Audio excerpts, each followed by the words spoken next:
Hello out there. We're on the air. It's curling day in the San Francisco Bay.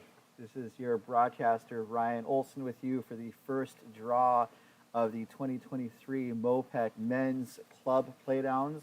We're sharing the space with the Women's Club Playdowns, so we will be broadcasting both through the weekend here at this beautiful new facility in just outside of downtown Oakland. This matchup is a matchup between Team Baxter playing with the Blue Rocks and Team Tait with the Yellow Rocks. And it looks like, based on the draw shot challenge, that Team Baxter did indeed win the draw shot, and they had the honor of throwing last, the hammer. So glad to have you guys here with us. I will hopefully be providing information as it comes up. If you guys have questions, feel free to drop them in the chat, and I will do my best to see them and read them out loud. This is kind of exciting because we have a 18-team field for the men's playdowns, and we have 8 teams for the women's playdowns. So we have just a full house this weekend. There's going to be a lot of curling action today, all day Thursday, all day Friday, and all day Saturday. And then we have playoffs starting Saturday night and continuing into Sunday morning with the finals for both men's and women's at noon. So this is Team Tait has the broom down, getting ready to get started. Team Tait hails out of the Coyotes Curling Club. Let's see here. Looks like we're kind of, I think, there's the bell. We are underway here at San Francisco Bay Area Curling Club. This is the lead for Tait.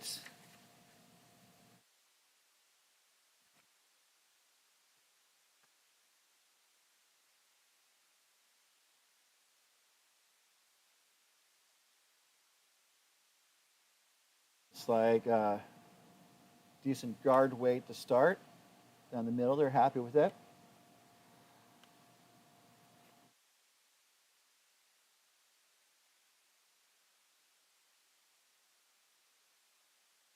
We got Team Baxter has the broom down.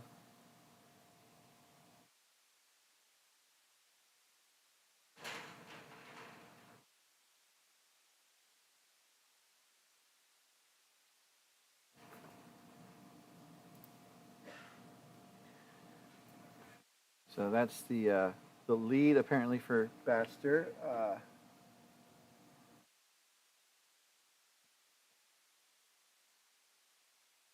That's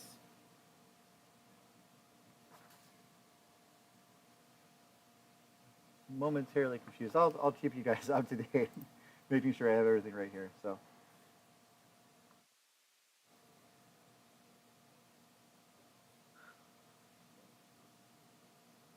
I believe Tait is throwing the Blue Rocks and has the hammer. I apologize. I'll get that straightened out. But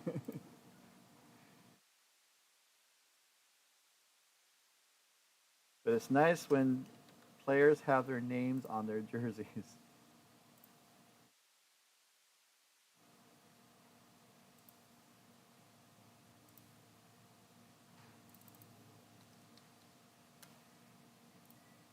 All right, so it looks like Tait is now going to throw their second stone. That is Sean Aronson. Thanks for the jackets. He's curled for 7 years and was a runner-up at the 2018 MoPac Club Nationals Playdowns.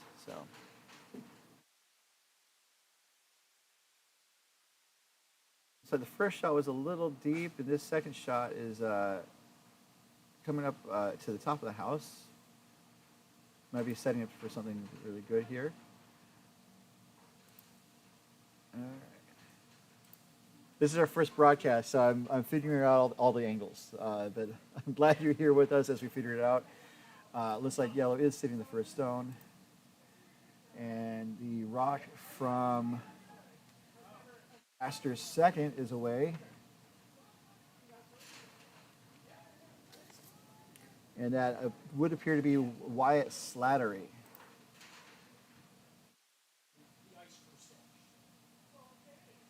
So it looks like they're kind of putting that on top of the house. Kind of, I think maybe playing the angles. There we go. So Tait. Looks like the 5-rock rule is off now. So I think he wants to start cleaning house.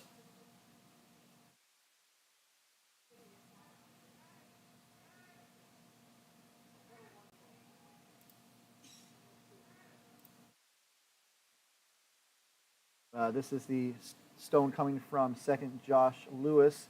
He's been curling for 21 years, which is awesome.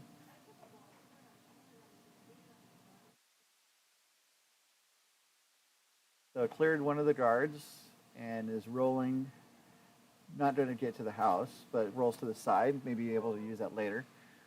So it looks like Baxter's sitting one shot right now, covered, with Tait lying second and third shots.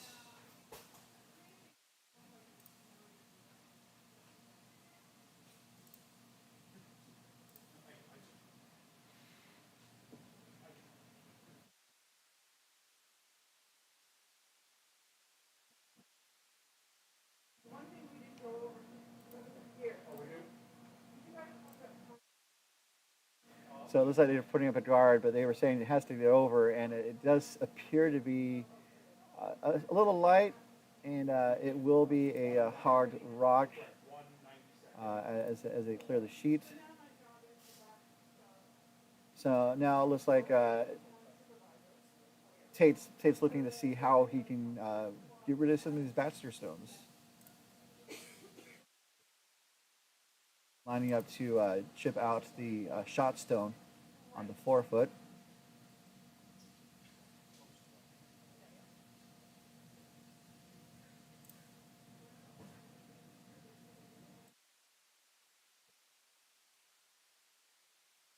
And it looks like they did chip it out, and now they are sitting three just like that. An excellent shot for Mr. Lewis. Now we have the third for Team Baxter. This would be Weston Kurlanchik. Shots away.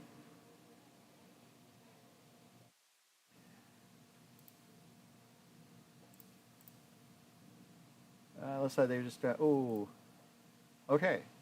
So they got rid of one of the Tait shots and rolled out. So now it is Tait sitting the one, sitting the two, but now they have options to score at least a couple here in the first end, which is what you want to do when you have the hammer, to score more than one. So just as part of some of the format of this tournament, they are going to be 8-end games, and we are going to have minute breaks between the ends, aside from a 5-minute break when we have halftime after the fourth end.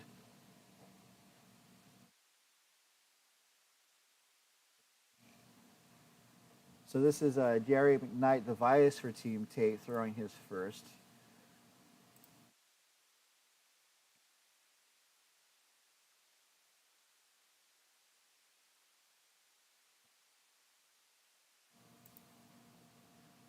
Looks like they were going to draw around, and now it's sitting a little open, but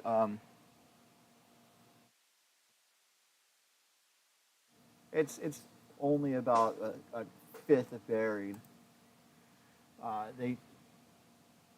Baxter could hit it out. Looks like they might be trying to hit and stick. And so here's the next shot coming from Weston. Let's see if looks like it might be over curling. And and unfortunately they wrecked on their own guard, but it did bring the guard into the house. So looks like Baxter had some pretty decent control of the front of the house early in the end, but now it's shaping up to be Tait's end to score a bundle. As this event does leads to a berth in the club nationals, the teams are playing with the competitive yellow pads, and we're following all the other rules that pertain to nationals play. Teams will have one 90-second time out available to them during the game, in part because there are some fifths and perhaps some coaches in the house, not in the curling houses, but in the building. This is McKnight's second.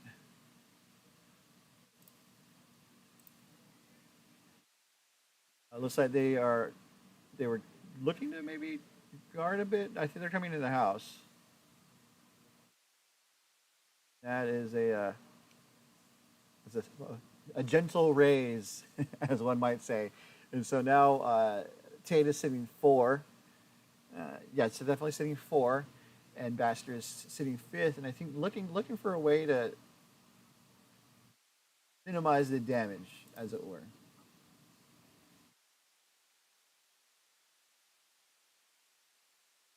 It's a tough situation for Team Baxter. The skip is Alex Baxter. And, this Baxter team is from the Bay Area Curling Club, so this is home ice for them. Although I understand this is relatively new ice for the teams because they were doing some flooding ahead of this event. So the teams may not know how this ice is going to react. So it's throwing some takeout weight. Looks like it's a little. Oh, it's coming back decently. It jammed though, so it ran one of the Tait shots back. It jammed. It did cut down the damage a little bit, but Tait can put that rock back right away as they're looking to line things up.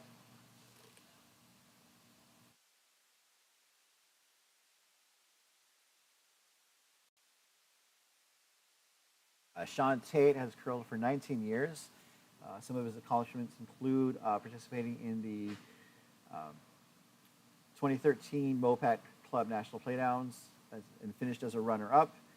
He did go on to the 2013 Club Nationals, and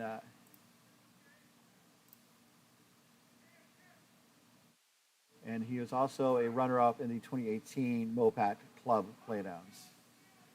So here's the first of 2 skip stones from Sean Tait out of Coyotes.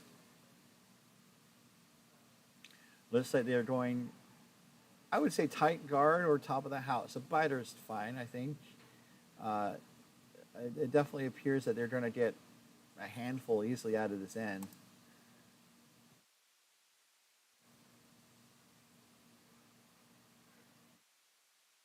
So it looks like it kind of wicked off of their top blue. They are sitting the 4. However, if I was Baxter, just to minimize the damage, I would almost follow them down, and kind of where you see they have the broom right now on the top blue in the 4-foot. Just kind of sit right on top, make it hard for Tait to get rid of that Yellowstone, and concede giving up a deuce to start this game. Because a miss here would just compound the damage.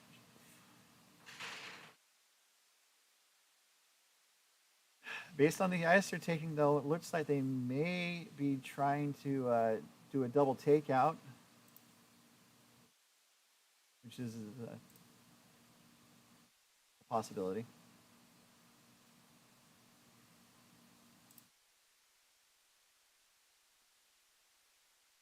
So this is Baxter's last.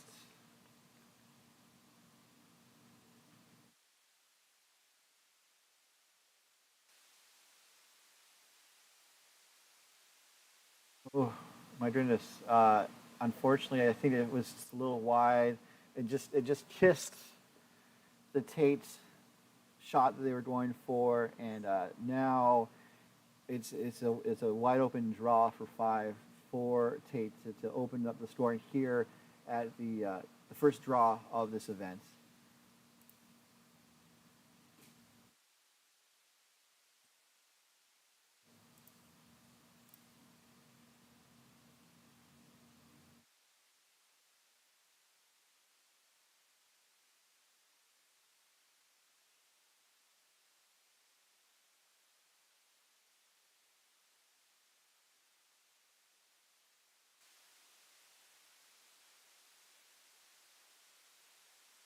So they're not laying a broom on it. It doesn't need it. It looks like it's going to be there. And they had backing, so it's just going to kind of nestle in the top four, and that looks to be a five spot for Team Tait to start things off here at, again, the 2023 MoPac Men's and Women's Club Playdowns. We'll be back in just a moment here, and we'll be back in just a moment. We'll see you then.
Okay, we are back, and we are getting underway here in the second ends of the first draw. As you may have seen, we put up a multi-camera view. The club just added overhead cameras on all of the sheets this weekend, which is a nice treat for people watching. And also, that also included the scoreboard, so I wanted to help people see how things were going. No scores have been posted so far, so we'll just try and update you as it goes along. Uh, they are all men's teams on the ice here to start these second ends. And the men's teams on the ice, it's pool play. Some teams are playing four games, some teams are playing five. Well, pardon me. Some teams are playing three games, some teams are playing four. So here comes the first shot for Baxter. This ends. So on sheet one in Pool D, we have Team Akiyama from the Bay Area Curling Club taking on Team McBride from Hollywood Curling Club. On sheet two, this is our feature game, and it will be our feature game all weekend, our feature sheet all weekend long. Again, that's Team Baxter from San Francisco taking on Team Tait from Coyotes. And they are playing in Pool C. In Pool B on sheet three, 1 second.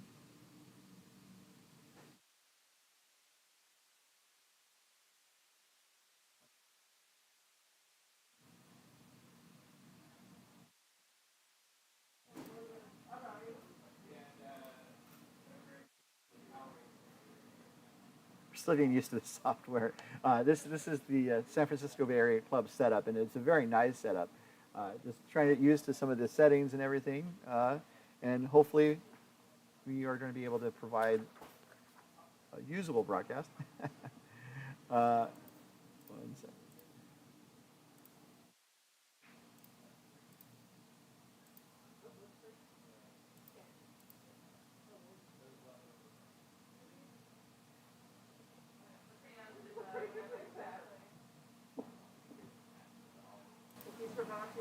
Oh, thank you very much. Thank you. So, I just got a cookie.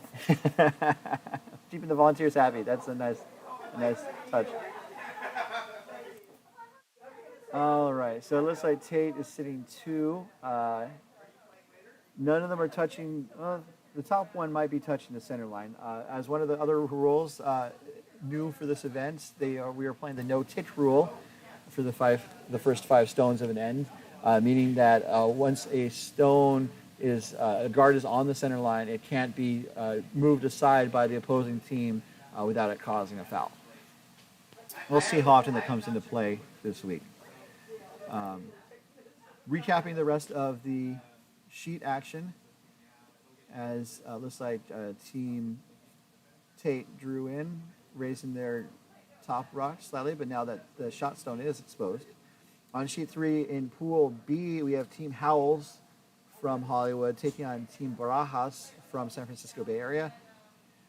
Sheet 4, Pool C, is Daryl Horseman from Coyotes Curling taking on Team Spangler, also from Wine Country, pardon me. And then on sheet 5 in Pool A, we have Team Burns of Hollywood taking on Team Mendoza of Hollywood. So that is a Hollywood clash. Let's catch up on the action here. It looks like Team Baxter was able to sink a stone into the 8-foot. Although Tait is still sitting shot, but it did kind of cut down Tait to 1.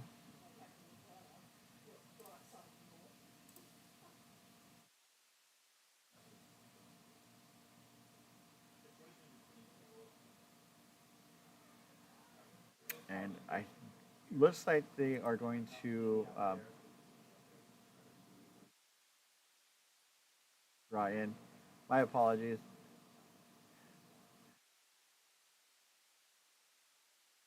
Okay, they're clearing the guard. So just a tick. Lose a shooter, but now the front of the house is much more clear.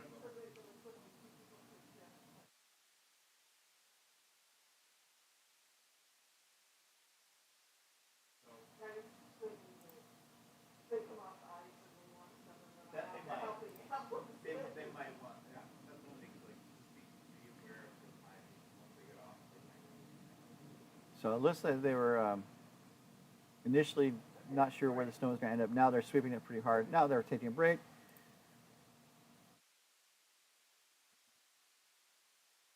Looks like that stone is going to come to rest. Smidge heavy, perhaps. It's in the back 8-foot.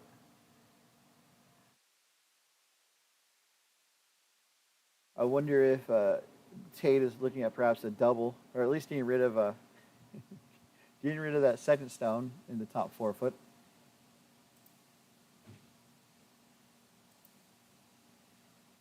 They also might be happy to hit and roll under cover. We'll see what happens with the shot coming from Mr. Gary McKnight.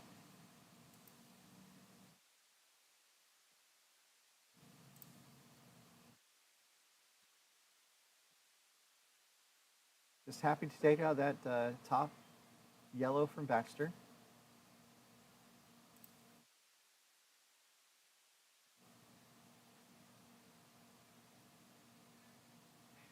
And I think Baxter's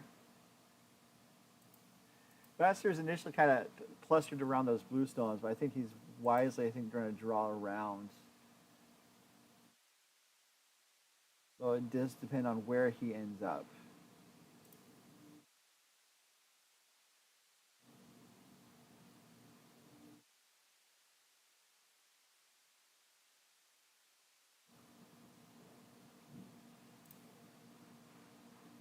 Looks pretty good so far. Looks like it's going to be just a little bit heavy again. This is going to actually, it wicks off of the yellow that was already in the back 8 and comes to rest. So now they're sitting 2 in the back, but Team Tait is still sitting shot without the hammer here, as the Vice gets ready to throw his last stone for the end.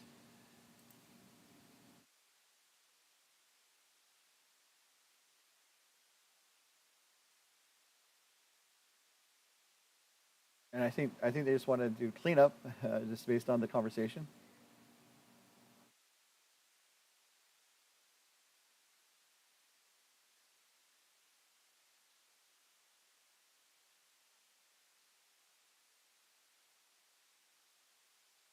So Darren McKnight has been curling for 33 years, including the 1992 Northern Ontario Tainted Playdowns. He was also in the Northern Ontario Senior Provincial Playdowns in 2014-2015. So definitely a lot of experience from Mr. McKnight as he hits and he gets rid of one of the Baxter stones and kind of nudged, a little nudgy nudge action to push the Baxter stone a little further back into the back of the house, almost touching the back 12.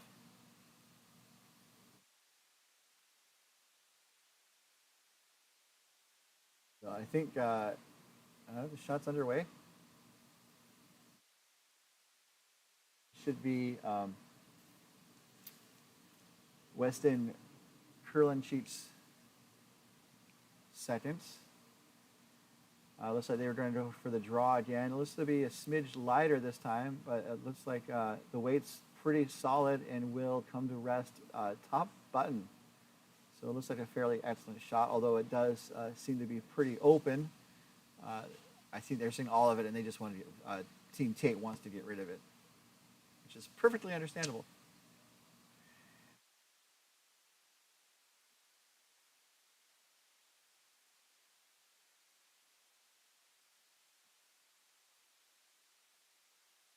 One of the things about the scoreboards I'm now realizing is that there are no team names, and so I will take a break in between the ends and find out which teams are playing on which sheets, so I can tell you the scores.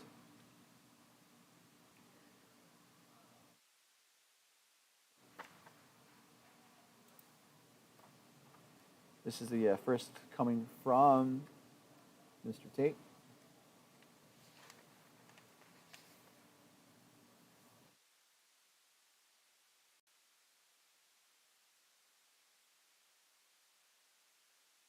On the money, it does jam on the back yellow, but does get rid of one of the yellow counters.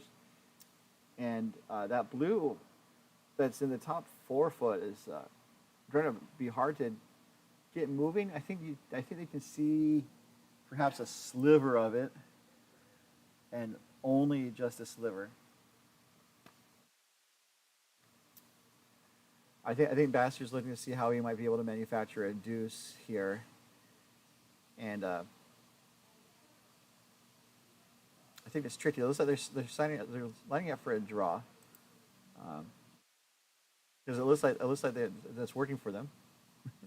So one of the things I like to do in curling is if there's a shot that works, keep doing it until it doesn't work anymore, and that definitely seems to be the recipe that Baxter is doing right now.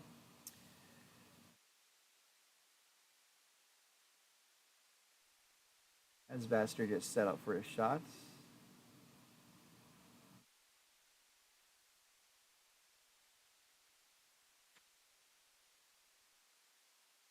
For a draw here, I think they would like to probably be top 4 when it's all said and done.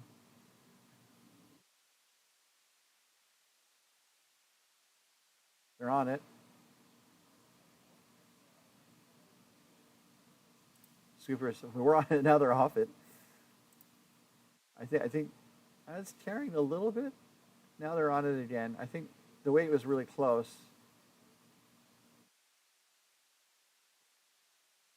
And just a little on the light side.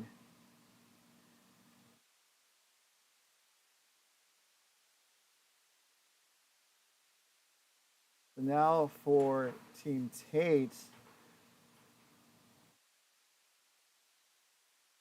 they could try to get rid of the yellow stone that was just placed.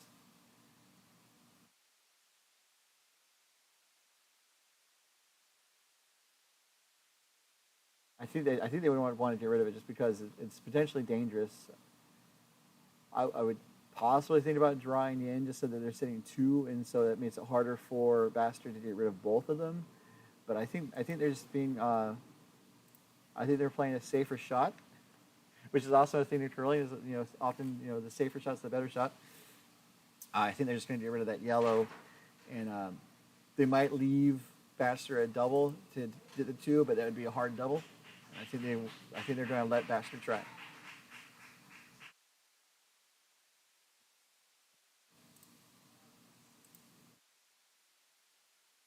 This is the last shot coming from Tait.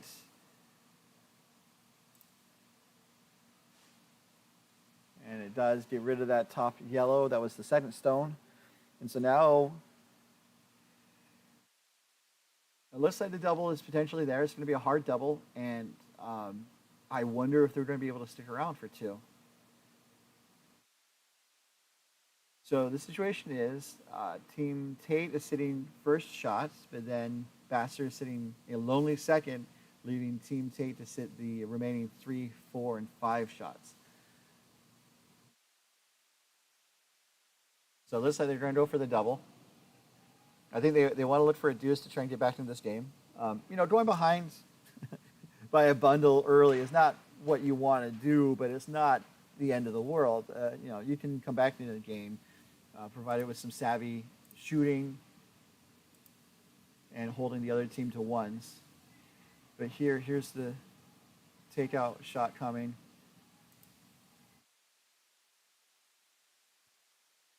Looks like it might be a little close. Yes, the double was made, but the shooter rolled a little wide. It's going to be one for Team Baxter to get on the board, and it will be Team Tait with the hammer when we come back to the 2023 MoPac Men's and Women's Club Playdowns.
Okay, we are back here in the third ends with the score 5 for Coyotes is Tait and 1 for Baxter from the San Francisco Bay Area.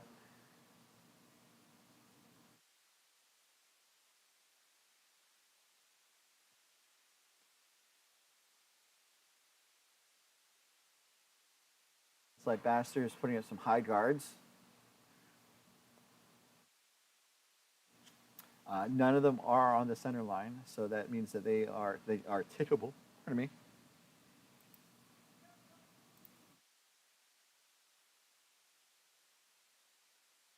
This is the first stone, I believe, coming from. No, it's Aronson's second.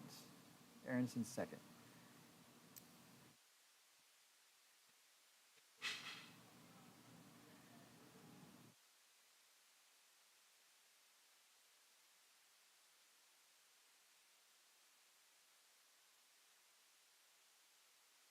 So it looks like they were able to draw around a really nice draw, and they are sitting back button.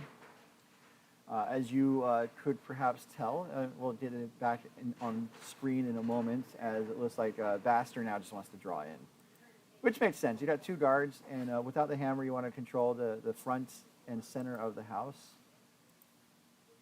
So as you can tell on the vision right now, on the right side, that is sheet A or 1, and it is a tie game after 2 ends. Both teams got doubles with the hammer. Looks like Team McBride is playing the Red Rocks on sheet 1, and Team Akayama is playing the yellows, or the lighter color stones.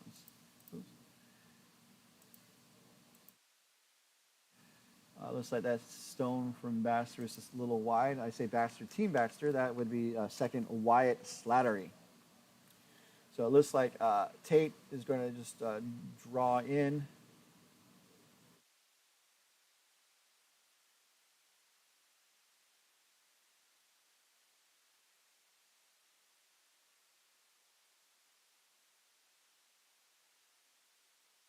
And after this shot, as I said earlier, if you don't have the hammer, you want to kind of control the front and center of the house area in the guard zone.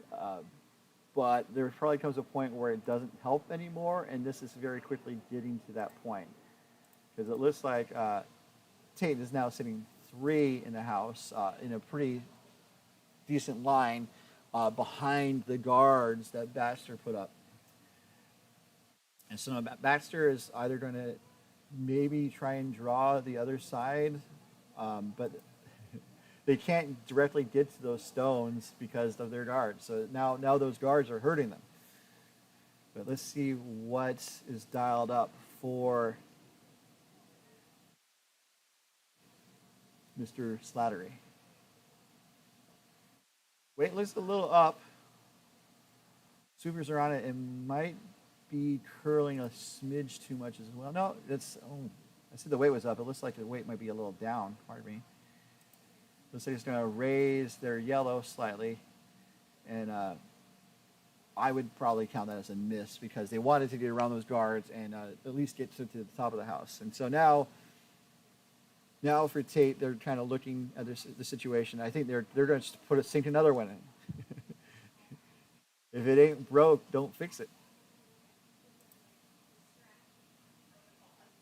And here comes the second shot from Mr. Josh Lewis. He's been curling for 21 years. He was a 2004 college curling champion and was the 2015 men's MoPac champion. It looks like weight's a little heavy. They weren't really sweeping it. Now I think they're sweeping it for line, and does move the top blue back. Still behind cover, although there's kind of a little bit of a pocket forming if Baxter wanted to go for it. But Tait is sitting 4, and it looks like Baxter just wants to try and draw in to the button.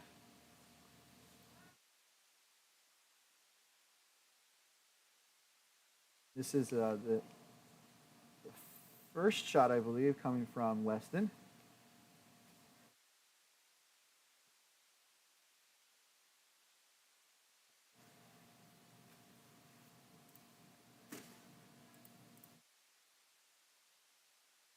Looks like it's a smidge wide, and it's going to crash on the blue in the top eight, and the shooter is going to roll to the 12 foot on the top side, or the right side from this view. And I think Tait's just going to put another one in.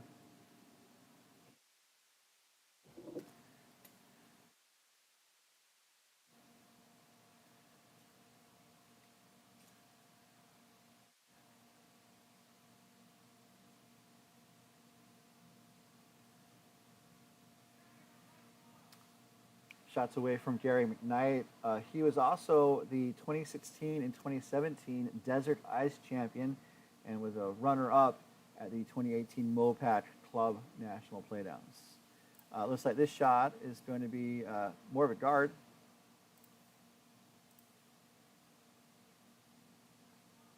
Which made sense.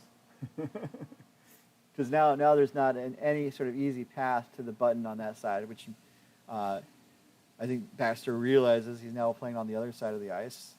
But this side of the ice could be a little tricky. I don't think they've been on this side as much as they were on the other side. This should be the last stone coming from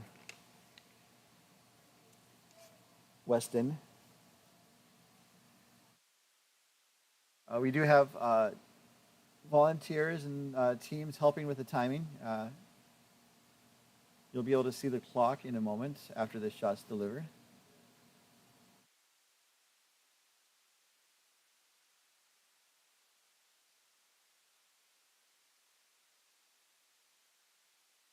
So it looks like the weight looks better this time. Last time it crashed. Okay, so now it's around those guards, easily around those guards. Now they're sweeping for line and weight. Looks like it's going to get to the right edge of the button, canceling out 3 of the 4 stones that Tait has in the house. Right now, Tait only has 1 stone sitting shot, and that's behind the T-line back button. And I think it looks like they're, content to draw on top.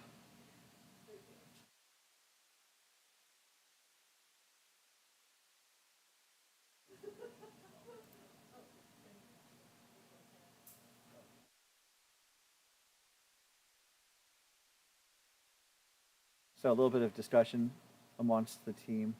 And it looks like we're looking at either possibly drawing on top of the yellow stone or putting up a guard.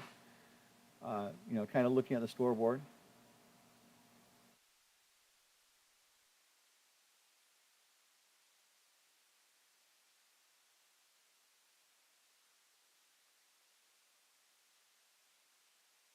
Sweeper's on it. I think the weight is close to a guard. Saying it needs to curl. Oh, hello.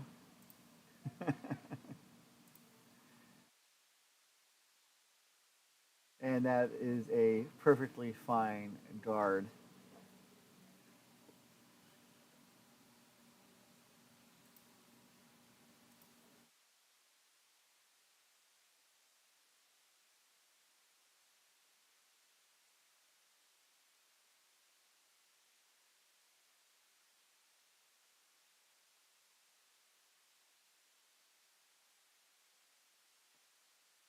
So Team Baxter has 2 shots remaining. I think every end you kind of go into it looking to see what sort of outcome you would prefer to have and what sort of outcome that you would be willing to settle for, as it were. I would think the Baxter was going into this end hoping for a steal, and I think they'd be happy to just force them to 1 as they get the shot lined up.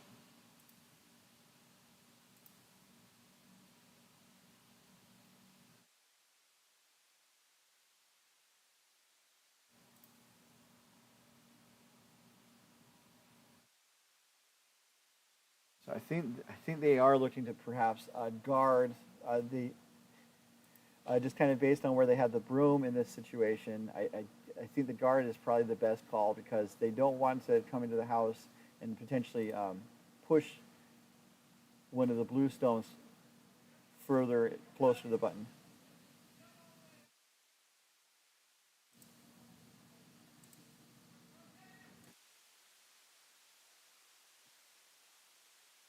So, whoa, looks like a hit and roll.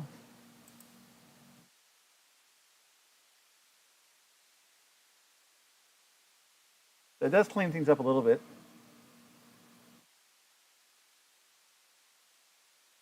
It is the third end.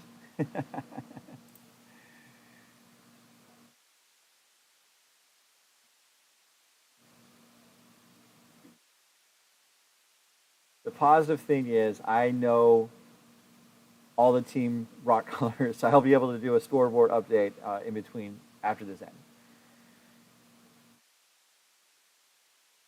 So I think now Tait is looking to see how they can get two or more out of this. And I think it's going to be a little tricky just kind of based on where all the rocks are in front of the house. It's a very messy house, as people are off to say.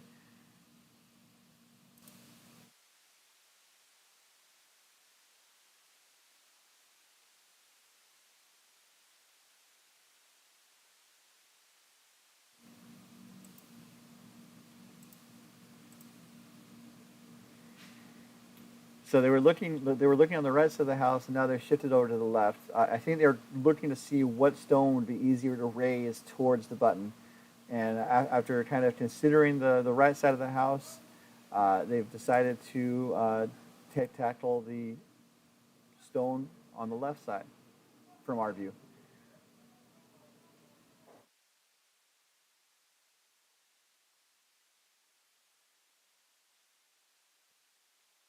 The other possibility, now that I'm thinking about it, is that they could also possibly angle raise the blue, like an angle raise run back, run the blue onto the yellow and hit out the yellow and be sitting about 4. Here comes a shot from Tait. Want some curling action. Looks like it's going to hang a little outside.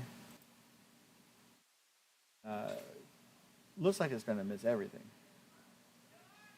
So, just a bit of a missed opportunity.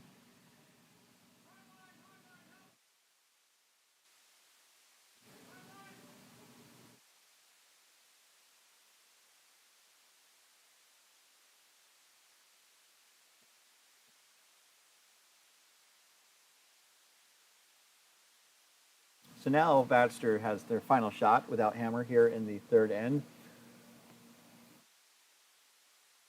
It looks like I would think they're just going to guard just to prevent that run back and avoid giving up a bundle.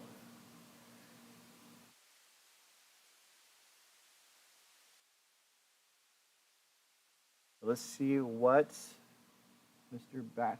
Baxter has dialed up.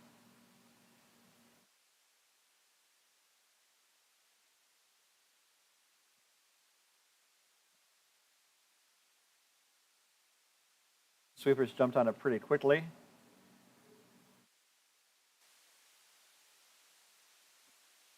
Looks like they over curled and they called the sweepers off, and it looks like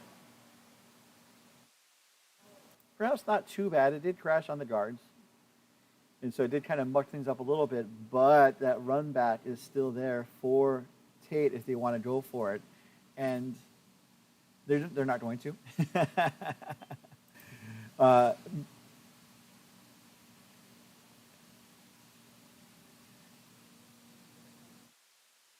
It appears they're just going to try and draw, maybe try the draw this time.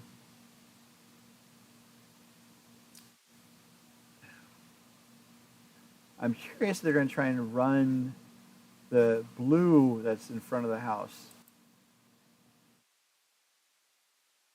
or if there's enough swing to the ice to raise the blue that's on the top 4 foot. So it looks like he's a little bit wide. They want it to curl. I don't know if they're going to get it.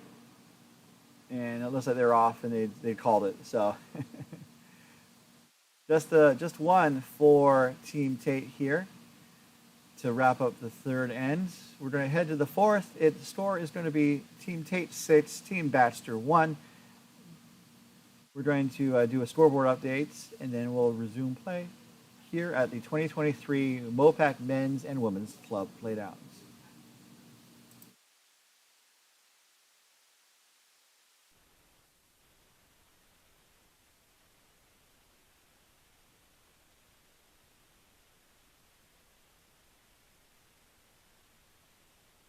So, 1 second.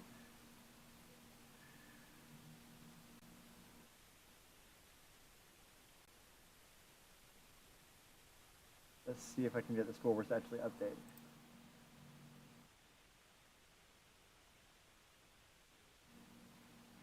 Okay, so the scoreboards are not updating. So I'll see what I can do in a moment.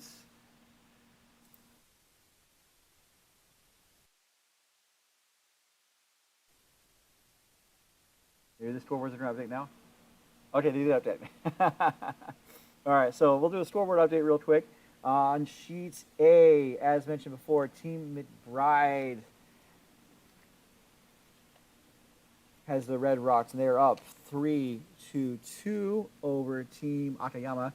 McBride curls out of Hollywood. Akiyama curls out of here, the San Francisco Bay Area Curling Club.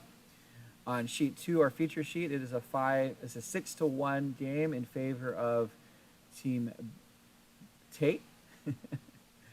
On sheet 3, it looks like a slugfest between Team Howells playing with the Red Rocks and Team Barajas with the yellows. Barajas is up 3-1 after 3. Barajas curls out of San Francisco. Team Howells out of Hollywood. On sheet 4, it looks like Team Spangler out of Wine Country jumped out to an early lead, 3-1 with the Red Rocks.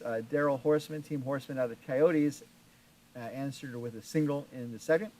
And then on our final sheets, sheet 5, playing with the dark colored rocks, it is Team Burnt out of Hollywood, taking on Team Mendoza, the yellow rocks out of Hollywood. Mendoza is up 4-. Looks like a shutout so far, 4-0 after 3. So that keeps you caught up on the scores, and we'll revisit these games as the games progress. But returning now to our feature sheets.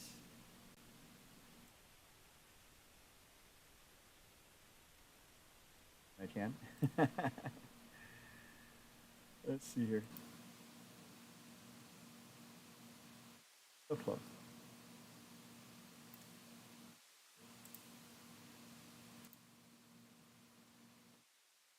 So it looks like Team Tait, without the hammer, here in the fourth end, has opted to draw into the house. We are going to take a break after this end, by the way.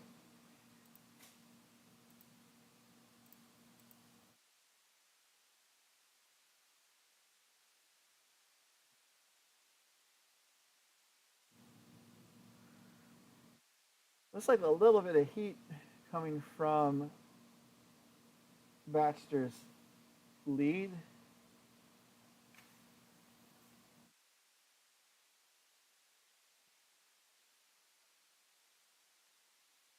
A little bit of heat. That was probably draw weight. I do have a stopwatch on me, so I will be trying to do some timing as the matches progress. But it is a little tricky to do all this sort of stuff. But here is the first shot coming from Josh Lewis.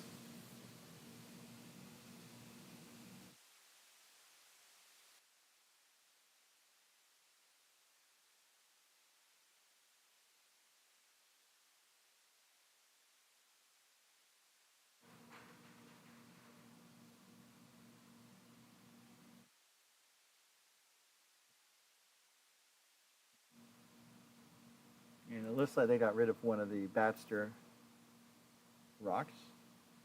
Looks like Baxter's going to draw in again. Try that draw again.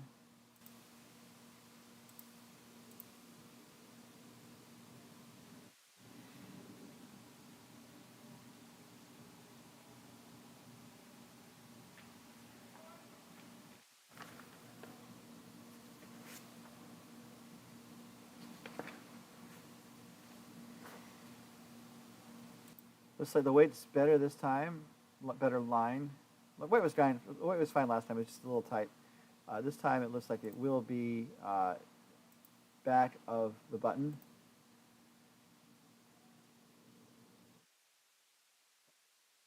And it looks like Tait is going to make a kind of raise their blue onto the yellow. And let's see what Mr. Lewis has dialed up.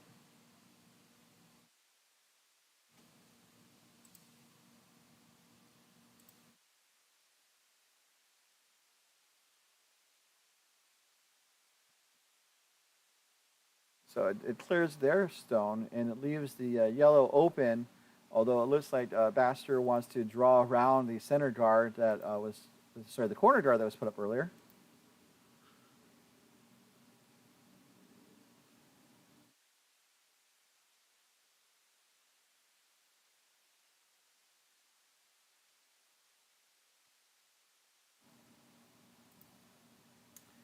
Looks like it's around the guard, pretty tight, but nicely around the guard. It's going to over curl a little bit and be pretty open on the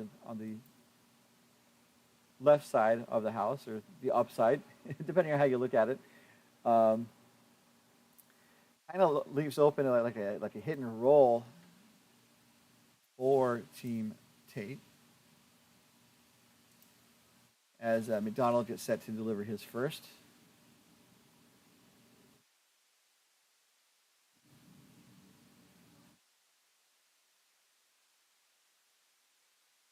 So it looks a little tight. It's really curling. And it looks like it's going to kiss the yellow and roll it just out of the house. So mission accomplished. Although that stone looked like it kind of took off on them. Looks like Baxter is obviously trying to set up a multiple point score here. So they're trying to split the house, which made sense.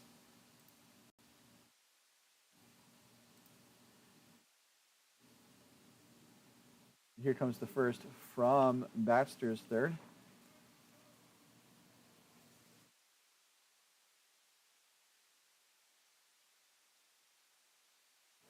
His first shot was a little heavy. Let's see what his no, the second shot was a little heavy. Let's see what Wyatt has dialed up, or Weston, pardon me. That's pretty good. Looks like the hit and roll is still there, which is what Tait is going for.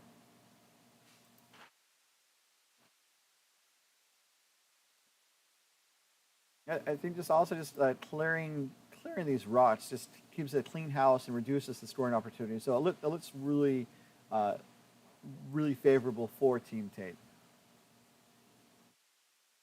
Here comes McKnight's second. Got a little bit of speed. His first shot took off on him. Let's see what this shot does.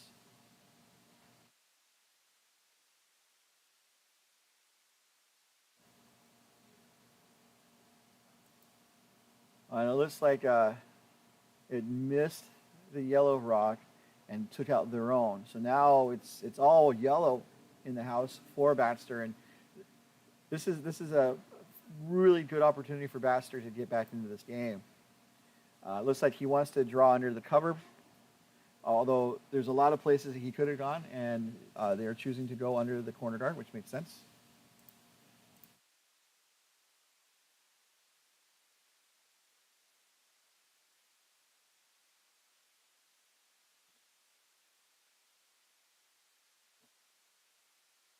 Sweepers are on it. Had a good line last time. It over curled on them a little bit. This time they took more ice. Needs to get there a little bit. The weight's pretty good. Maybe just a little heavy, actually.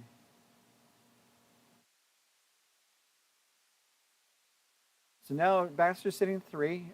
2 of those are behind the tee line. It looks like Tait really likes that hit and roll, so they're going to try it again.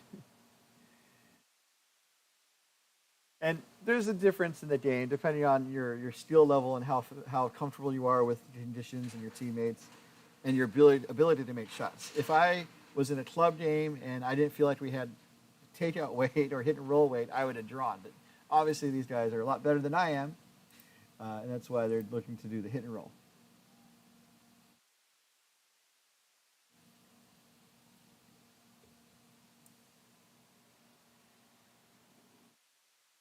Here comes the first of 2 stones for Sean Tait without the hammer here in the 4th. Supers are on it. It's over curling on them. I think they just want to be able to make some contact on that stone. And they did make contact. It does roll the yellow back to the back 12, and it's going to roll out of the house. So it got rid of 1. However, Baxter is still has a decent opportunity to get multiple points. Looks like they want to draw to the other side of the house, which I don't know if I like that or not. Again, like I was saying before, that depending on your how comfortable you are and how skilled you are, you do a takeout as opposed to a draw. But in this case, if you play to the other side of the house, that leaves open the draw or takeout. Even I think the takeout is potentially still there too. I think this might be. I'm kind of talking myself into it. This seems like this could work, and we'll see what happens.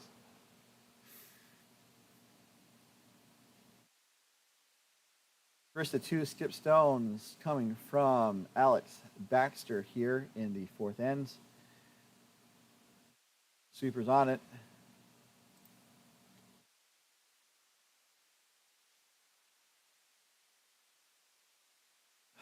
Looks like it's coming up a smidge light, although they're staying on it. So they did a piece. They got a piece of the 8-foot. So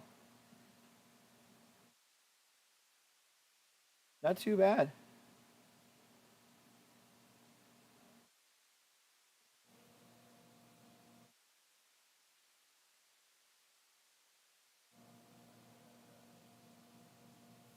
Trying to see what Tait has dialed up here.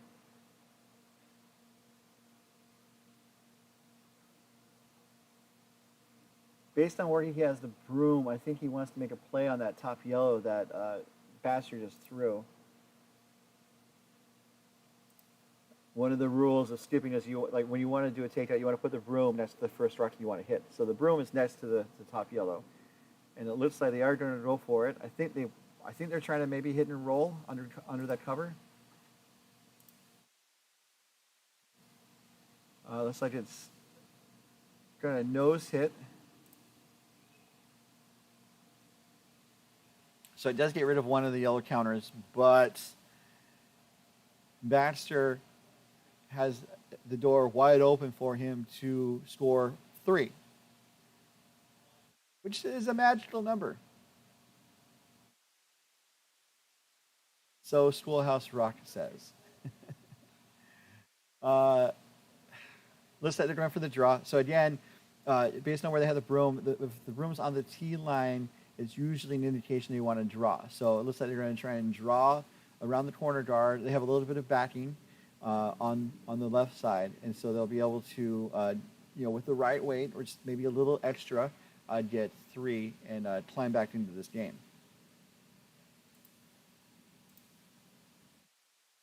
Rock maybe a little heavy. Actually, it is heavy. It's going to go through the house. So a chance to add on was missed. But Baxter gets a deuce to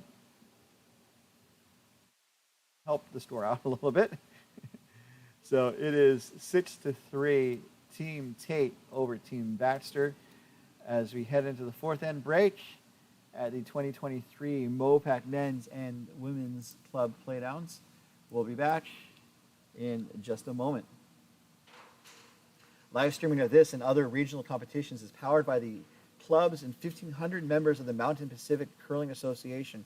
Our mission serves to grow curling and foster competition in Arizona, California, Idaho, Nevada, Oregon, and Utah. Visit mopacca.org today to find a curling club near you or for help getting one started in your community. And we'll be right back.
Okay, we are back here at the 2023 MoPac Men's and Women's Club Playdowns, coming to you live from the San Francisco Bay Area Curling Club in Oakland.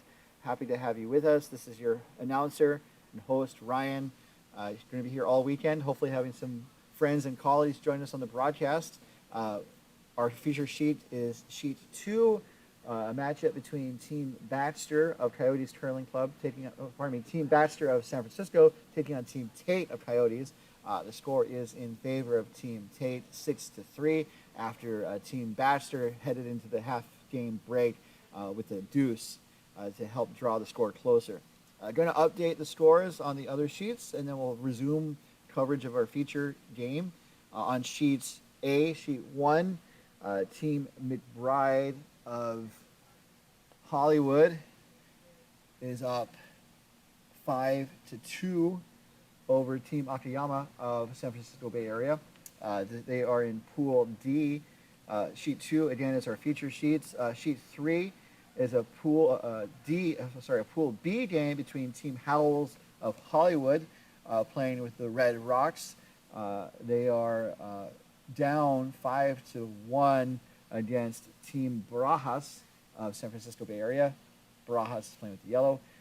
Sheet 4, sheet D, is featuring Team Spengler of Wine Country with a 4-1 lead over Team Daryl Horseman of Coyotes. That is Pool C.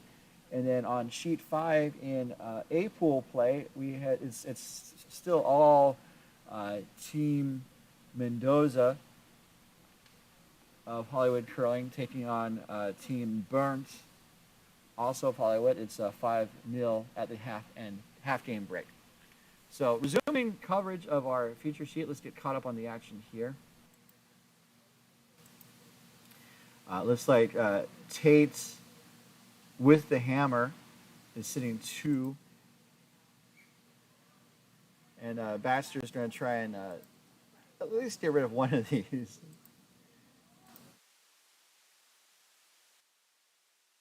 And it looks like they got one, just the one as it jams. But the shooter stuck around, so it looks like a pretty decent shot without the hammer. Although Tait has just dialed up a hit and roll. Also to kind of maybe partially split the house a little bit here. So you can see in the background there are clocks. As I mentioned at the start of the broadcast, this is an event that leads to a berth at the Club Nationals, and so we follow many of the competitive rules of play, including timed games. The rules also allow for 1 90-second timeout during the game, partially to accommodate coaches or fifth players, alternate players, to go out on the ice and offer their advice. Looks like that hit and roll was mission accomplished for Team Tait, as they are sitting 2 with a half split house. So Baxter is facing a slightly tricky decision, although it looks like he is going to just kind of draw around the center guard, the high center guard that was put up earlier in the end.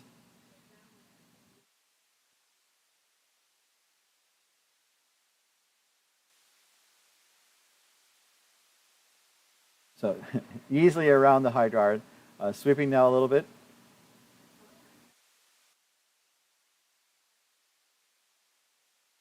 That looks like a pretty good shot.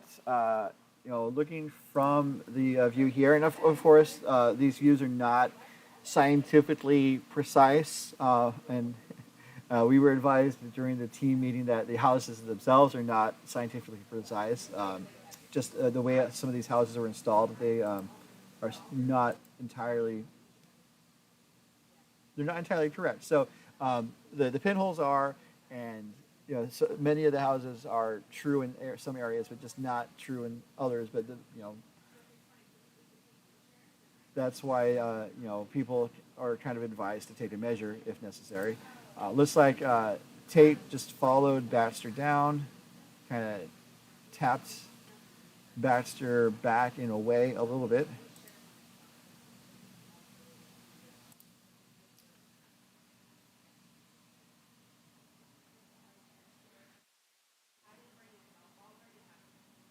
So it looks like Baxter would like a maybe a hit and roll.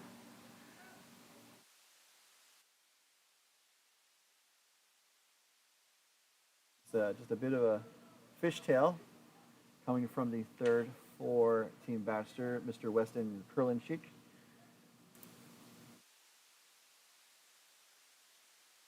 Looks pretty good for a nose hit, maybe a slight roll. A little too much of a roll, unfortunately. But they are sticking around. The shooter sticks around for third shot. So now Baxter sitting 1 and 3 with the shot stone behind cover. And Team Tait is sitting 2 and 4. And looks like Team Tait wants to get rid of the center guard because it's not helping them at this point.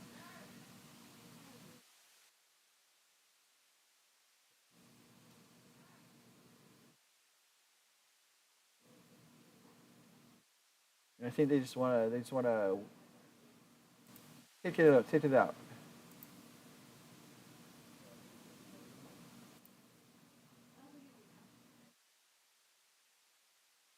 Accomplished. The front of the house is wide open.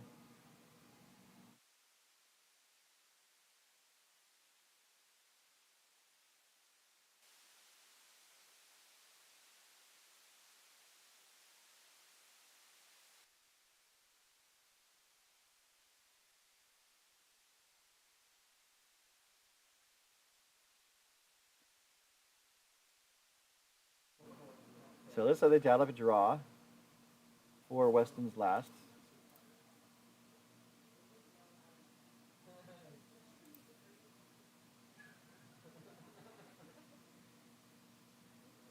I think they want to curl around the blue that's in the top 8 foot in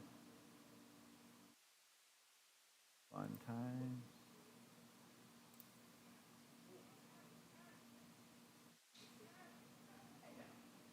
And I think it looks like it's going to just be a guard if it got there.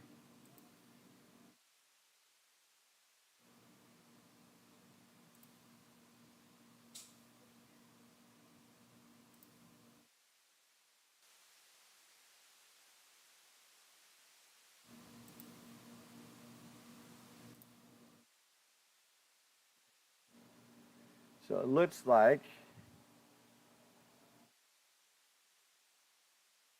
Tait has dialed up a takeout for his third. Mr. Gary McKnight. Sweepers are on it. Trash is on the guard. It does clear the guard, so not a bad shot.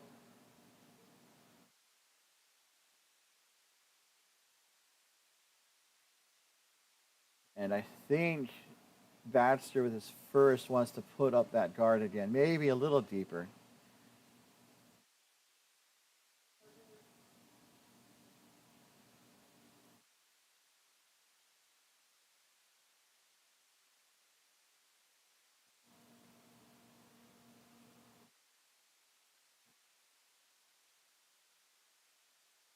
Here comes the draw from Alex Baxter from San Francisco Bay Area.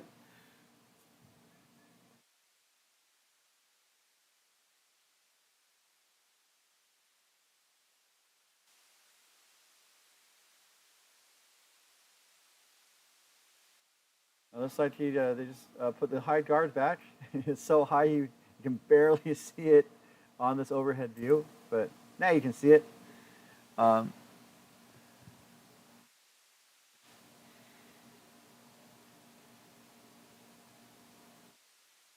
Sean Tait, considering his options.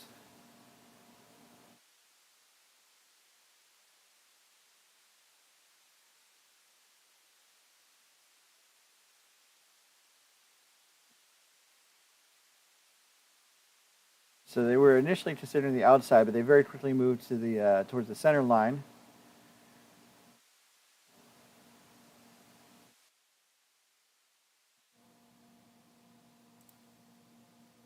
And Aronson is holding the room for Team Tait. So it looks like they are looking to maybe kind of run the blue back onto the yellow. And then I don't think the shooter will stick around.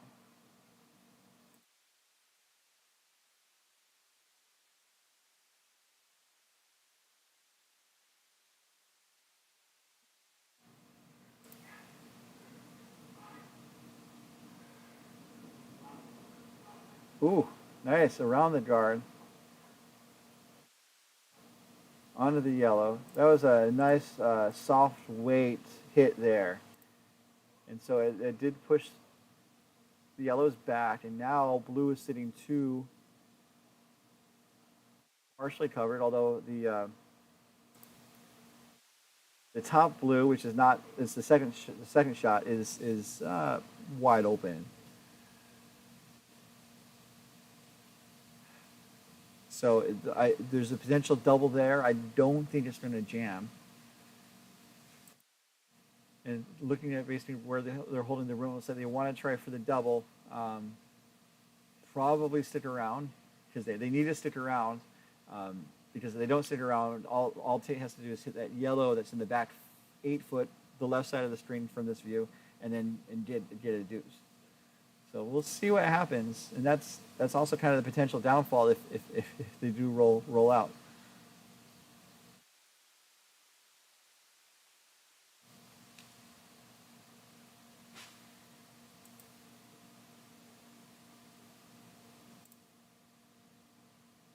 Here's the last shot from Alex Baxter here in the fifth end. Weight looks pretty good.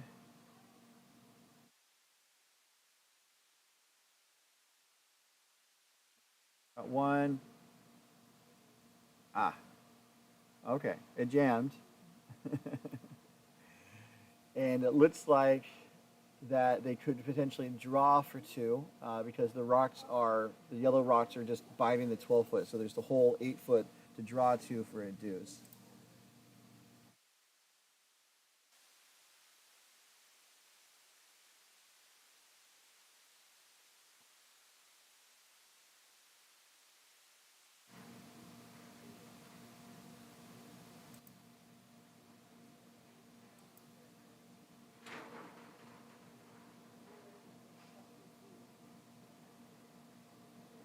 Here it is, the hammer coming from Tait here in the fifth end. Just a nice draw weight. Sweepers are helping it out.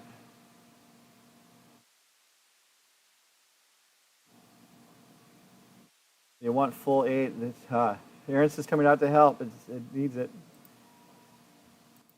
It's going to be close, and it's there.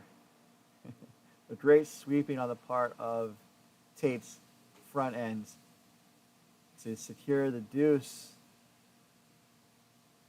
and to quickly, retake the sizable lead that they had. It's now 8-3 in favor of Tait over Baxter. As we take a quick break, we'll be right back as we continue here at the 2023 MoPac Club Playdowns.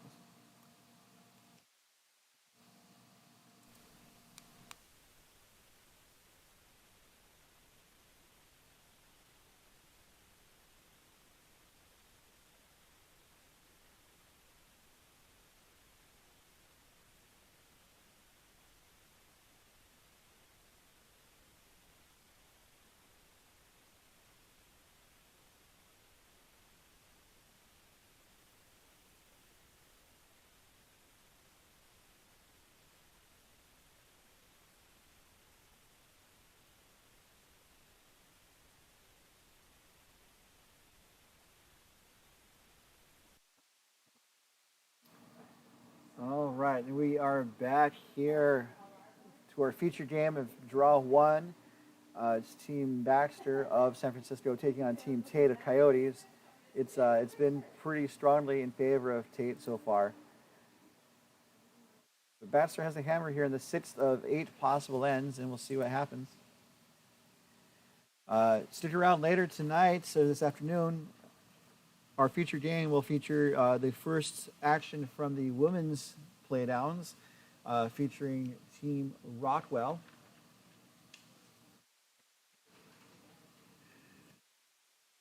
Team Rockwell from Hollywood Curling taking on Team Burton from Coyotes.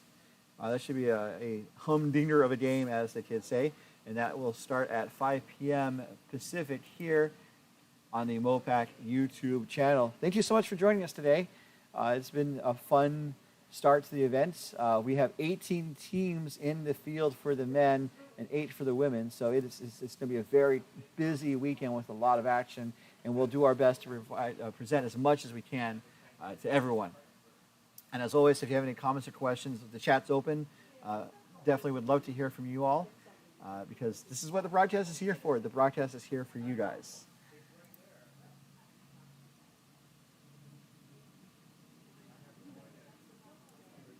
So it looks like Aronson is going to probably put up another guard.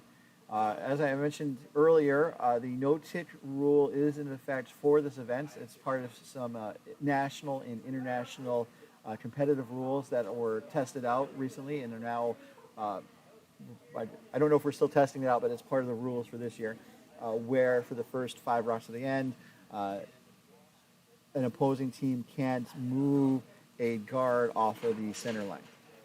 If that happens, it's essentially treated like a burned rock where the offending stone can be taken out of play and the original stone reset, or the other team to say, hey, it's okay. I haven't seen it yet in this event, but we shall see if it comes into play.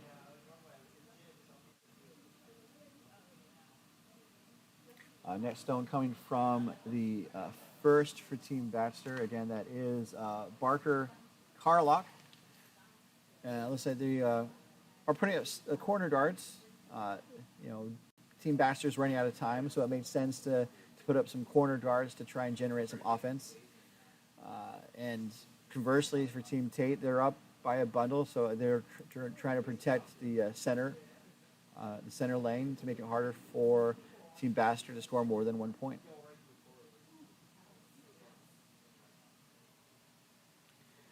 Looking at sheet A real quick, it looks like after 5 ends, Team Akiyama put up a single to draw within 2 of Team McBride with the red rocks. The score is now 5-3 in favor of Team McBride on sheet A.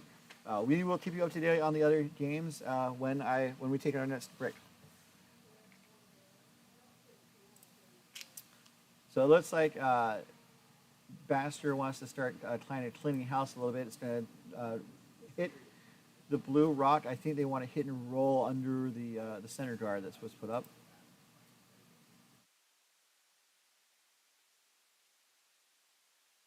Looks pretty close. Going to hit and stick. Just a nose hit. So now Tait would like to do the hit and roll undercover. Let's see if he has that dialed up for his second. Josh Lewis.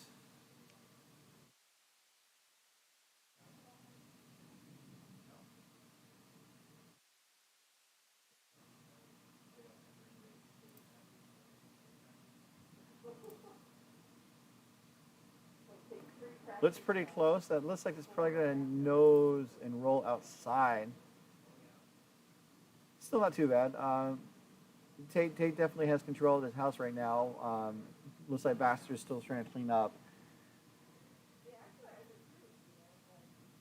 It's kind of a tricky situation because obviously you don't want the opponent's stones to be in the house, but you also want to have your stones stick around so you can score more than 1 point. And these hits are not right now in Baxter's favor, although their double might be there this time. Let's see here.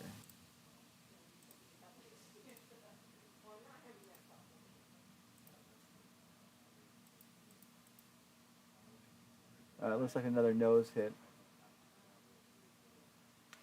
And for Team Tait, I think just clearing these rocks is in their favor because it just again removes opposing stones and makes it harder for the opponent to score multiple points. Here comes the first stone from the Vice Gary McKnight for Team Tait.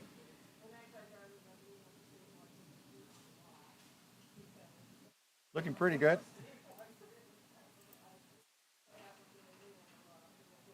Looks like it's just on the outside, and actually kind of kissed their own stone to the side. So it definitely changed up the definitely changed the equation in this end. And it got rid of the yellow rock. So now blue is sitting one, Tait, and Baxter is still trying to generate some offense or offense, depending on where you're from.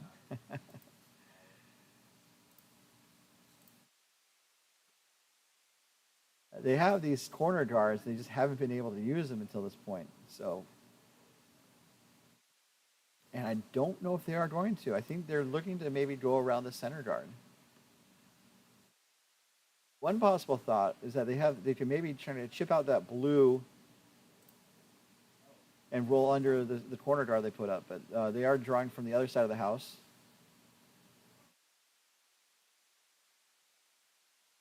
Scoopers are on it. Got the hat backwards, meaning it's time to go to work. Looks like it's gonna. It looks a little light, actually. It did hit the guard and raise the guard just slightly, but none of the rocks are going to go into the house. And so now Tait wants to use that center guard that his team put up. Pretty quick call on the part of Mr. Sean Tait.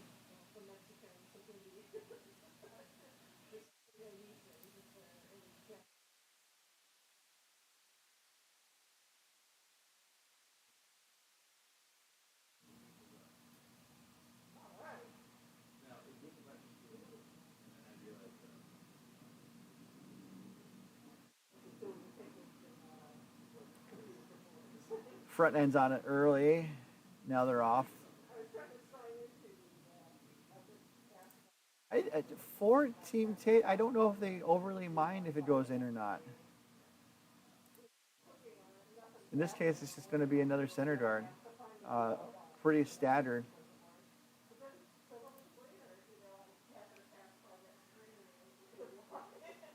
And it just makes it harder for Baxter to get into the house. So now Baxter's looking at that hit and roll that I mentioned the last shots. There's a lot of cover in front of the house, and so if they can get under the guards, they should be able to sit at least one and do something this end.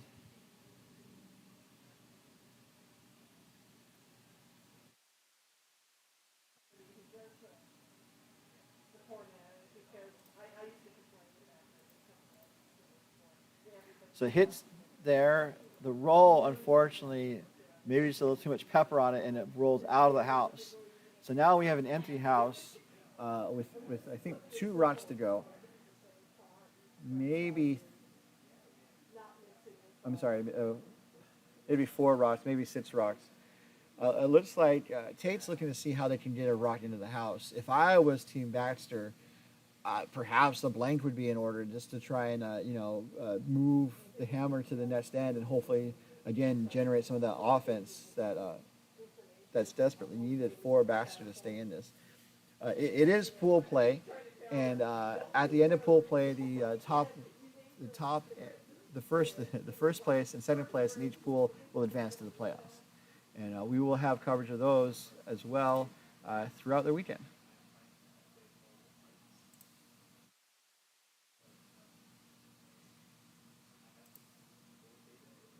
So it looks like they're drawing. I think they're looking to maybe bump that.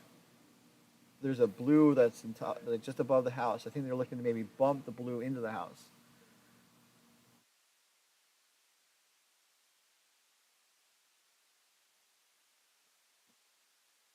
Although it does look to be a smidge on the left side, so I think that was probably the miss.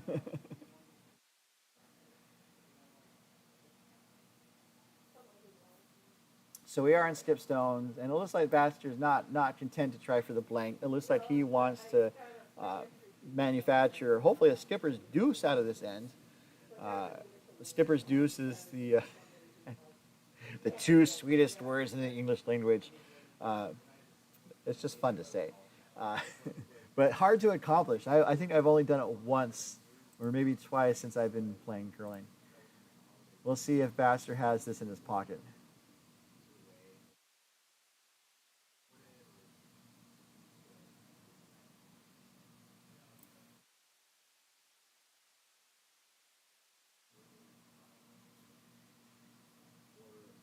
So it's easily around all those guards. It looks like it's going to maybe sail through the house, or just slightly slip through the house. Okay, so it looks like they're taking a look at it, but I don't think it's touching the paint. But these cameras are not precise, so we would have to wait to see what the teams ultimately decide at the end of the end.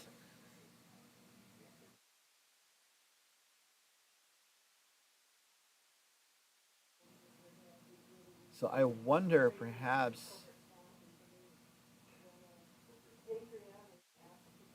I think Team Tait wants to just make sure that that stone, that yellow stone in the back of the house, is not in the equation at all. So it looks like they're doing like a heavy draw, I would say. And here is Sean Tait's last here in the sixth.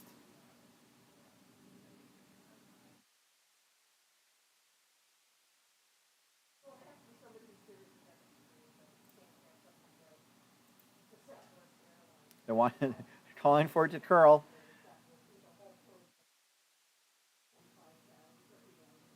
So they're not going to take out the yellow in the back. I think the curl they wanted happened late, and so now that blue is sitting right in front.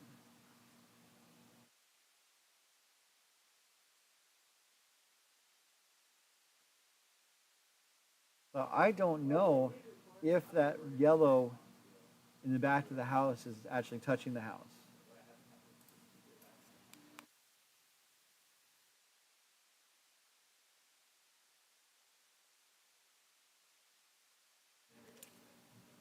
If the yellow is touching the back of the house, I wonder if it's possible to hit out that blue and stick around to get to, and maybe leave it to a measure. As I mentioned earlier in the broadcast, these houses are not entirely exact, and so it might come down to a measure to see if that yellow is in the house.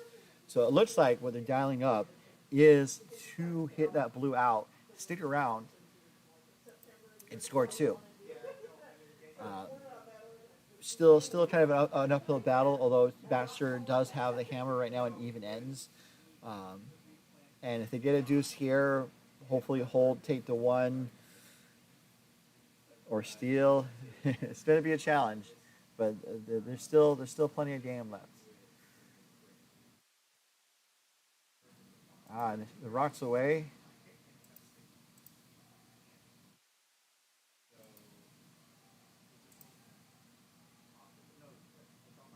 So it needs to curl maybe just a little bit more to stick around. Oh, they're not even sweeping it. Oh, he jumped on it too late. So that is one blue, a steal of one for Tait.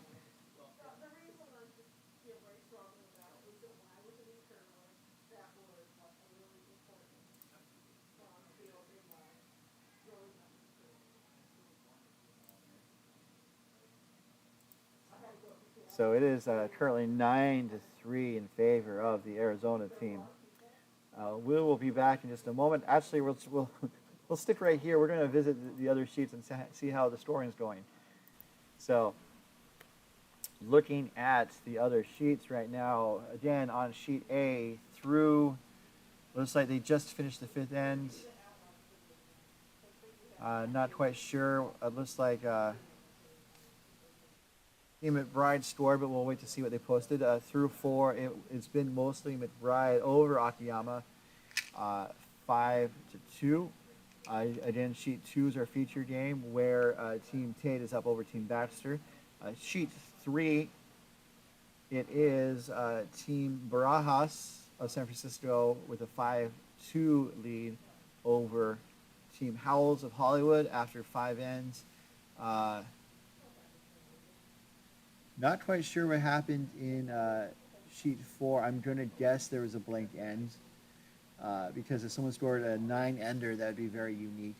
An 11-ender. So it looks like it's 4-2 in favor of Cameron Spangler over Team Horseman. And on sheet five, it's looks like Team Burns finally got on the board. It is 5-1, Team Mendoza over Team Burns. So coming back to our feature sheets, I wonder if they shook hands. I didn't notice. Yes, I believe they are finished.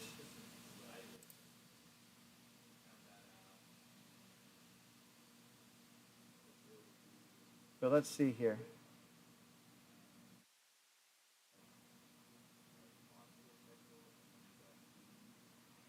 Okay, so while we were away, the overhead cameras make it hard to see when they conceded, but definitely just based on how the players are moving about, it looks like there was a concession on sheet two, which means that we have a final here in our first game.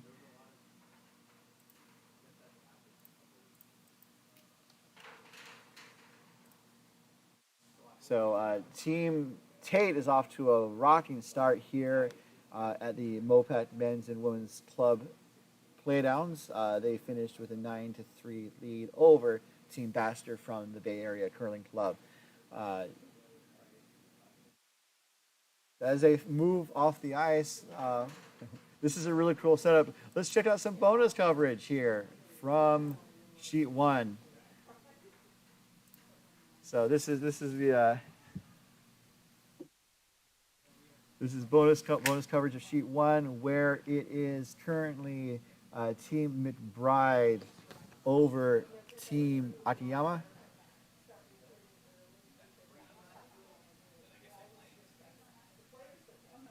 Team Akiyama.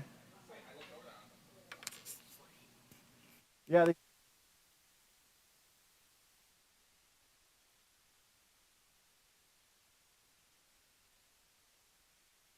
So it looks like Team McBride put up a deuce in the sixth end, and they are look to be in control in this end. Uh, Gonna kind of change things up a little bit.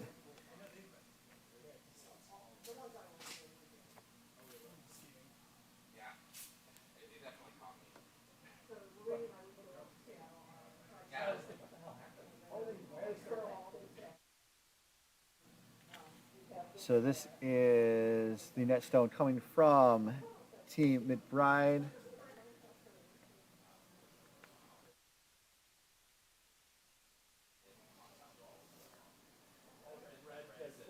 Looks like they were content to put up a high guard, which made sense. They're sitting two. And it looks like it's going to be hard for Akiyama to get to the corner guard they put up on the left side. But there is that corner guard on the right side, but I don't know if that corner guard helps them too much at this point.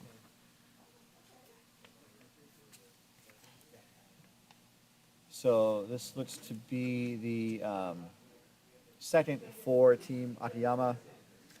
That would be, I hope, perhaps Kevin Jorgensen, although there are 5 players playing for Team Akiyama.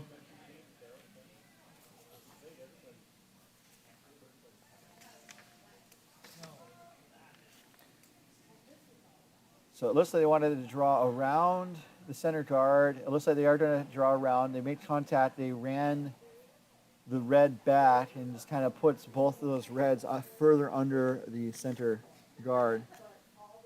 Might be hard to kind of chip those stones out later in the game.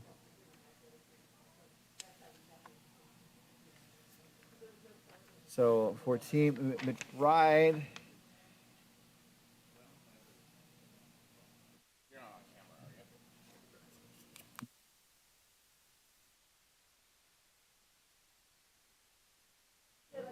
indeed. So I believe this is the last shot from the second, which would be Cameron Ross.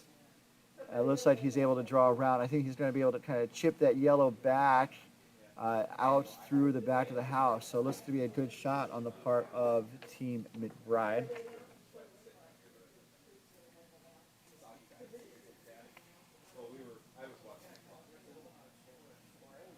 So this is the second shot for the second for Akiyama.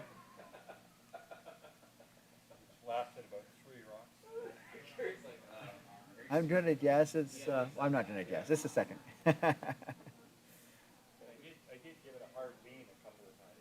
So it looks like Akiyama needs to do some cleanup to score some multiple points. This is the seventh end of a possible 8. So it looks like here's the shot. Little fishtail. Sweepers are on it. It looks like it possibly could overcurl.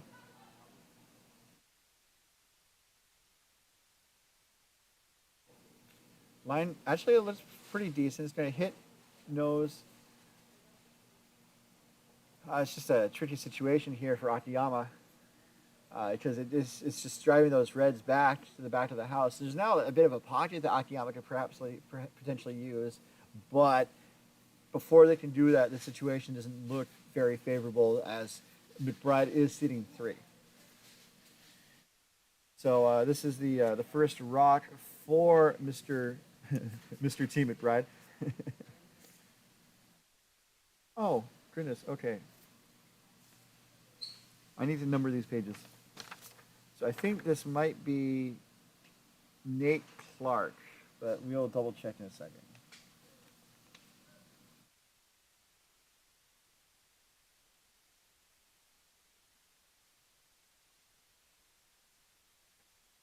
Okay, great.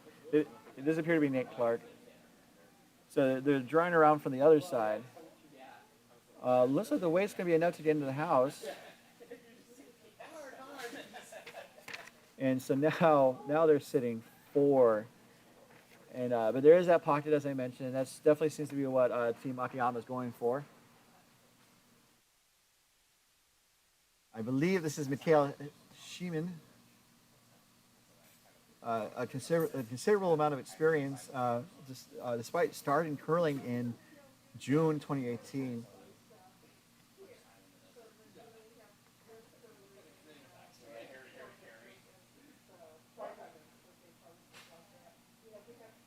So Akiyama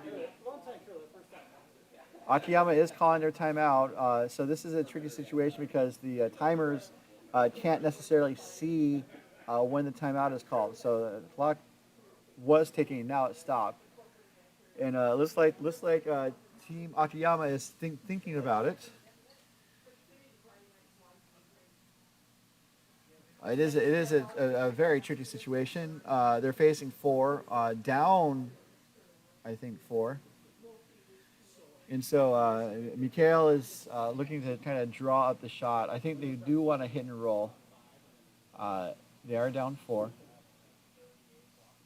And as I mentioned earlier in the broadcast, teams do get 90 seconds of timeout, all teams, to accommodate the potential of coaches or fifth players or alternates to come down the ice to offer their advice. And I just realized ice and advice rhyme, which I will try to name a curling team at some point in the near future.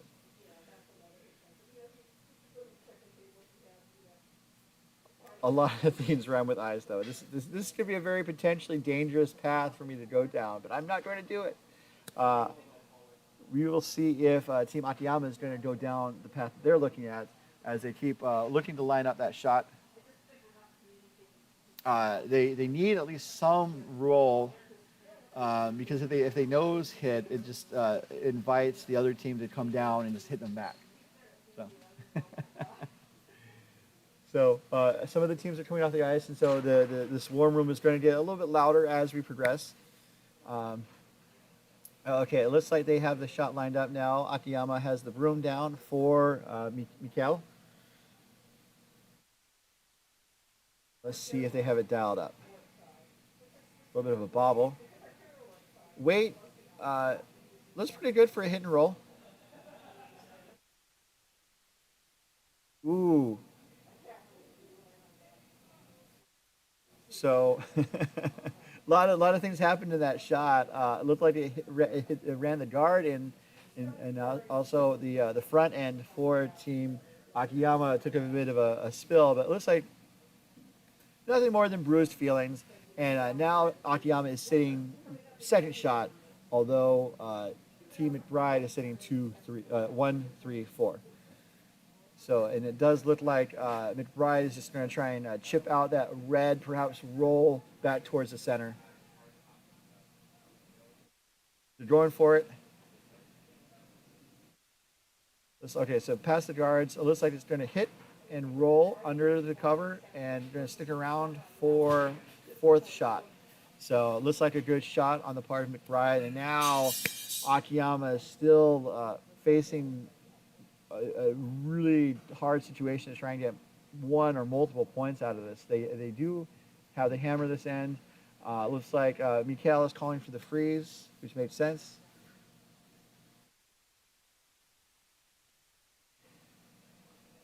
It's going to be interesting to make sure they have the right line for a freeze. Obviously, I haven't been watching the sheet, so we'll be interested to see what they have in terms of line. Akiyama is looking for like an angle run back, but I don't see what that might accomplish. I mean, it might accomplish a little bit, but they would be possibly shot if it was entirely successful. Like if it was a perfect shot, they would be shot, but still a tricky situation. They are also starting to run out of time if they wanted to play the full game. They have just over 5 minutes remaining. And it looks like they are going to try I would say like a soft hit. Has to get through the port and curl enough to get to the red rock behind the button. So it looks like Michigan College looks like it might be over curling a little bit, and it's going to actually wreck on the red.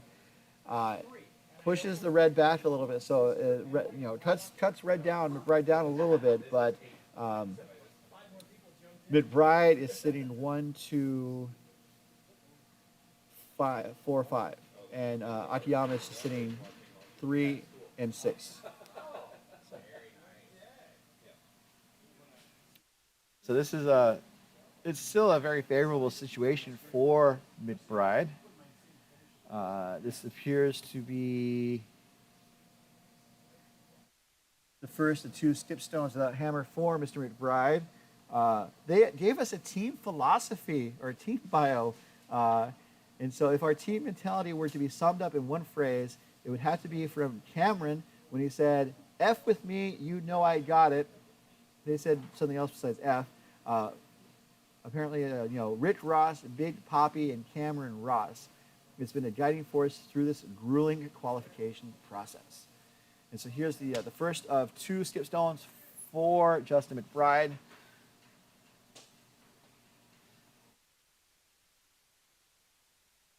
And it looks like they are going to probably put up a tight guard, medium guard. Might be over curling slightly, but not. It still looks pretty good.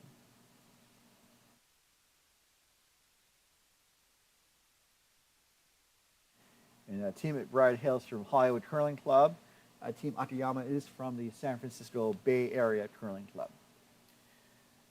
So Akiyama, okay, so that run back that was kind of dicey before looks more favorable because they hit the red more under the yellow that they might seek to run back. So they're lining up the run back now. This would be for the first of Mr. Akiyama's 2 skip stones with the hammer here in the 7th end. Again, they're super tight on time. This is probably going to be the end of the game, to be honest, just based on the time. So it looks like they've lined up a run back.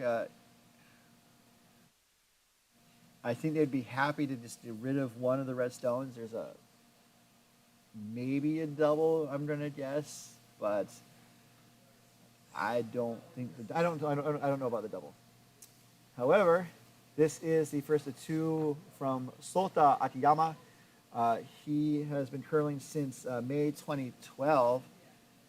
And it looks like ooh, not too bad. So it hits one of the reds to the back 12, and the yellow sticks around for 3rd shot. So Akiyama might be dialing something up here in the 7th, a possibility for 3, depending on how Team McBride plays this.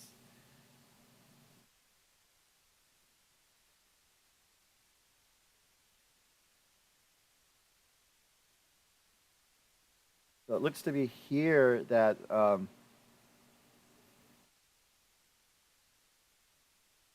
curious about what shot they're lining up. They're thinking about it. I said this could be the end of the game. I don't. It's not necessarily the end of the game because Team Akiyama could play very quickly in the last end. It's just going to be very tricky to throw 8 stones in around 4 minutes. But we shall see. That's why we play the game.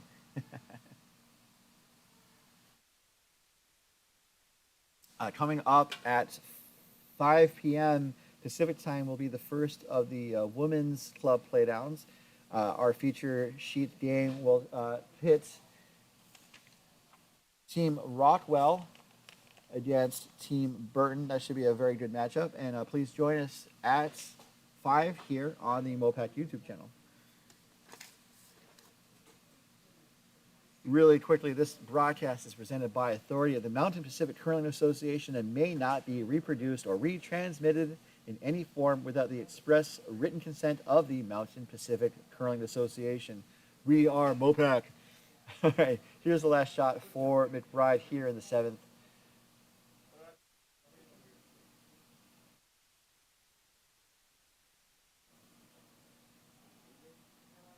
I think they may be trying to just put up a guard to make it harder for Akiyama to get to that red rock, but it may be coming up a little short. They were at the line and it's short, so Akiyama has a chance for 3. This should be a fairly quick shot to dial up. They need to stick around to make it count. In more ways than one, because they need to hit the red rock out. I mean, at the very least, they need to hit the red rock out, bring those 2 yellows into play. But if they stick around, then they get 3, and then it's a whole new ball game. So, but under 4 minutes now for Team Akiyama. They are talking about it. One thing when you get into competitive curling, and I've not gotten into competitive curling too much, but your lead is really supposed to keep an eye on the clock and to really remind their teammates that, hey, you know, we're behind schedule or ahead of schedule. In this case, I would say they are pretty close to being solidly behind schedule, but they need this shot, and I'm curious why they're going this way. It looks like they're trying to do like a hit, like a double, like an angle raise double, an angle double raise. Let's see if he's got it.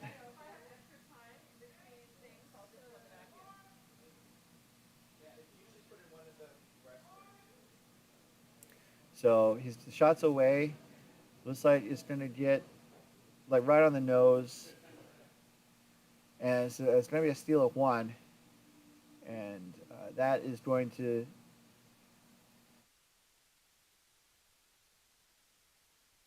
I was going to say that there might be handshakes, but we'll see. And it is handshakes. Team McBride opens up Pool D play. Pardon me. Yes, Pool D play with a win over Sota Akiyama from San Francisco Bay Area Curling Club by a score of 8-3. You're going to see Akiyama on the feature sheet first thing Friday morning, and it looks like I don't think we'll be able to see McBride on this sheet unless they qualify for the playoffs. So thankfully we got some coverage of Team McBride. We have a lot of teams in our field, and I'm glad that we're going to be able to feature most of them. We basically have a different lineup on sheet 2 every draw with no repeats. So this is a great opportunity. 18 men's teams, 8 women's teams, and we're going to see 2 women's teams coming up at 5. So please do stick around. It's 1:30 right now here, and we'll be back at just before 5 to bring you ongoing coverage of the 2023 MoPac Men's and Women's Club Playdowns. For all of us here at MoPac and the San Francisco Bay Area Curling Club, this has been your host, Ryan, saying so long and good curling. Oh, since I'm here, we can update all the other sheets. Because why not? We're here. All right, so three of the games appear to be done. So again, sheet one was Team McBride over Akiyama, 8-3. Sheet two, our feature game, that was pretty much mostly Team Tait from Coyotes over Team Baxter, 9-3. Sheet three, provided the scores are up to date, that would be Team Barajas from San Francisco, up 6-2 over Team Howells from Hollywood. Sheet four appears to be in favor of Team Spangler of Wine Country, 5-2 over Team Horseman of Coyotes. And sheet five looks to be done, and that was mostly, pretty much all Team Mendoza of Hollywood over Team Burnt of Hollywood, looked to be a score of 6-1. So again, this has been your host Ryan saying thank you so much for tuning in, and I hope you'll tune in at 5 tonight, and again throughout this weekend here at the MoPac 2023 Men's and Women's Club Playdowns.